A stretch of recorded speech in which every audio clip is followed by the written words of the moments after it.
स्वागत है आपका लर्नर्स अम्ब्रेला में। आज हम सीखेंगे स्फेरिकल मिरर्स के दूसरे टाइप यानी कि कॉन्वेक्स मिरर्स का इमेज फॉर्मेशन।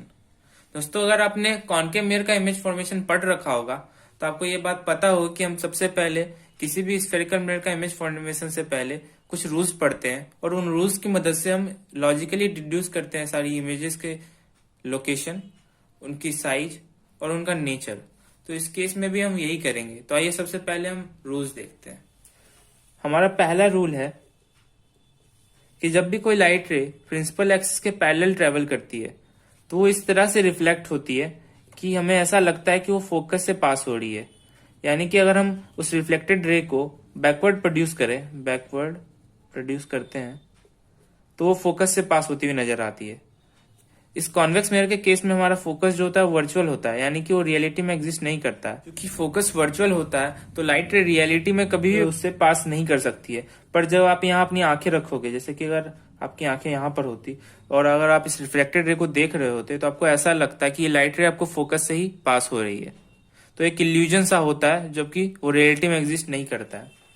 हमारा दूसरा रूल होता है दोस्तों कि अगर कोई भी लाइट रे सेंटर ऑफ कर्वेचर की लाइन पर ट्रेवल कर रही हो तो अपने पाथ पर लौट जाती है।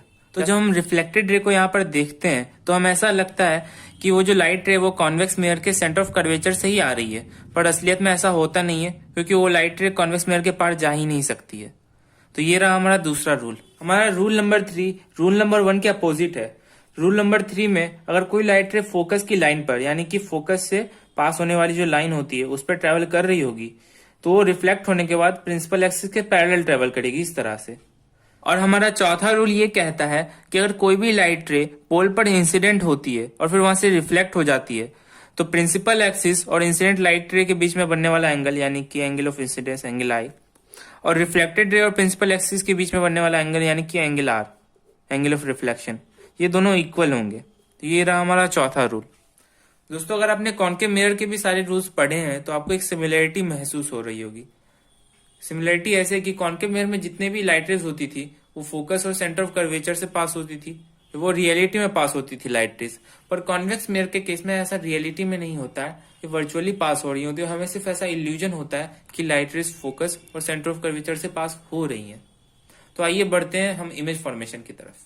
कॉन्वेक्स मिरर्स में हमारे पास सिर्फ 2 केसेज होते हैं इमेज फॉर्मेशन के। जैसा कि आप जानते होंगे कॉनकेव मिरर्स में हमारे फोकस और सेंटर ऑफ कर्वेचर दोनों मिरर के बाहर लाई करते थे, तो इससे हमें बहुत सारे पॉइंट्स मिल गए थे जिससे हम इमेज फॉर्म कर सकते थे।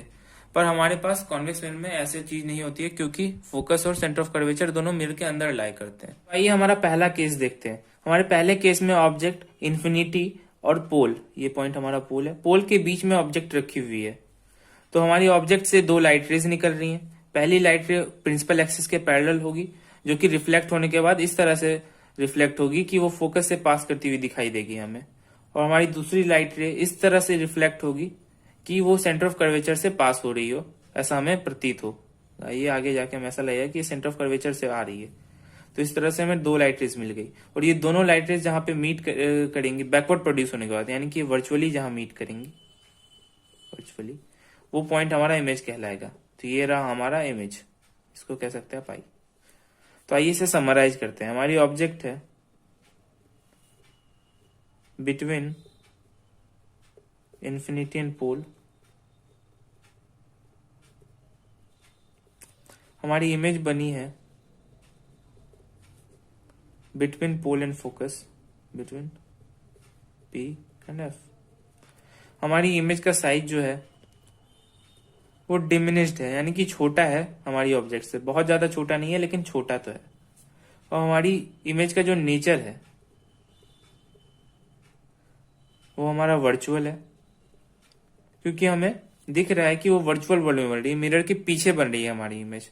और साथ ही साथ इरेक्ट भी है। इरेक्ट मतलब सीधा खड़ा होना, जैसे हमारी ऑब्जेक्ट वैसे ही हमारी इमेज भी है, इसलिए इस इमेज को हम वर्चुअल और इरेक्ट कहेंगे। दोस्तों, हमारा दूसरा केस होता है जब हमारी ऑब्जेक्ट इन्फिनिटी पर हो।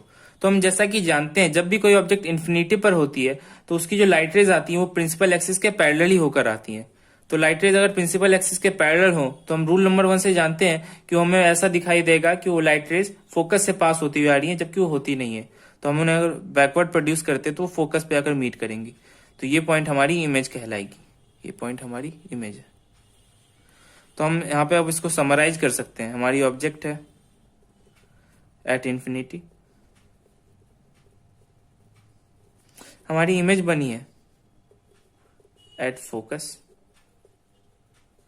हमारी इमेज का जो साइज है वो हाईली डिमिनिश्ड है, यानी कि बहुत छोटा है,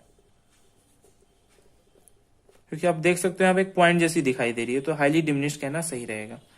और हमारी इमेज का जो नेचर है वो वर्चुअल है। और एक चीज दोस्तों मैंने आपको पहले ही बताई थी, एक रूल ऑफ थंब, कि अगर कोई भी इमेज वर्चुअल है तो हमेशा इरेक्ट ही होगी, यानी कि सीधी ही होगी। तो आपको ये इमेज दिखाई नहीं दे रही कि वो सीधी है या उल्टी है, पर अगर वर्चुअल है इमेज तो उल्टी नहीं होगी, वो सीधी ही होगी। तो हम इसे वर्चुअल और इरेक्ट कहेंगे। तो दोस्तों ये थे हमारे कॉन्वेक्स मिरर के इमेज फॉर्मेशन के सारे केसेस।